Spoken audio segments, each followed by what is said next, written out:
6 ya koporasi ya khasho ya la Afrika Tshipembe Limpopo FM ana musi liko pisesa ḓuvha vhone vha vhudzana ri ndi khou dovha futhi nda vhuya hafho na muḓivhale washu Smanuza vhana ene gumba la ratovhani mutshidzi ri ya vha ṱanganedza vho Smanuza kha Limpopo FM nda muhashi na vhathetshelesi vhoṱhe vha Limpopo FM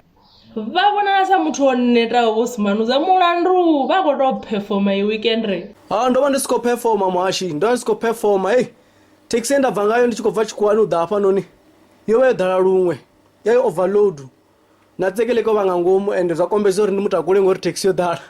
ai vhone na so vho Smanuza kha vha tou ri vhudza uri eḽi dzina ḽa Smanuza ḽo ḓisani ende Smanuza ndi nnyi? Smanuza ndi Ramiswaswo wa venda o duma venda ḽoṱhe nga miswaswo nga dzina ndi Emmanuel Phunyugu ndi bva venda njelele na kutama zwavhuḓi ndi bva njelele na kutama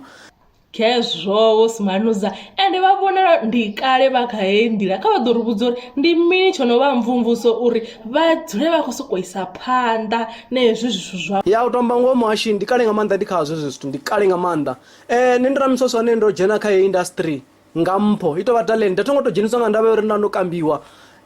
nda ita vhusweule vhuṅwe kana nda ita zwiṅwe zwithu muṅwe muthu a vhona zwi nga zwi a trendisa ndzhia video so vho Smanuza kha vha ḓo ri vhudza ri a vha vhona na kha dzi television a vha ḓo ri vhudza vhunzhi ngazwo uri vha to zwi itisa hani ngori vhone a vha to pfi makone ndi mutambi wa matambi kha dziṅwe dza television na musi ndi tshi khou tamba hezwo zwine vhathu vha zwi vhidza uri ndi dzi extras mutambi mutikedzi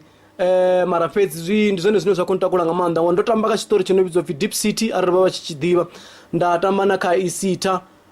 na kha Generation The Legacy ndo ḓivhonala hanefhaḽa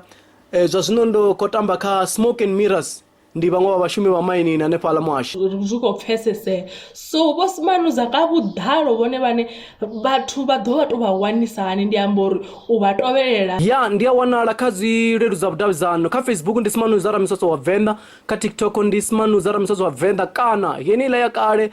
account ino vhidzwa pfi ndi Smanuza the President na kha WhatsApp ndi a wanala na kha luṱingo ndi 076 5410 435 muhashi ri khou livhuwa vhana vhone vho Smanuza na musi ri a vha livhuwa kha ḓuvha ḽa na musi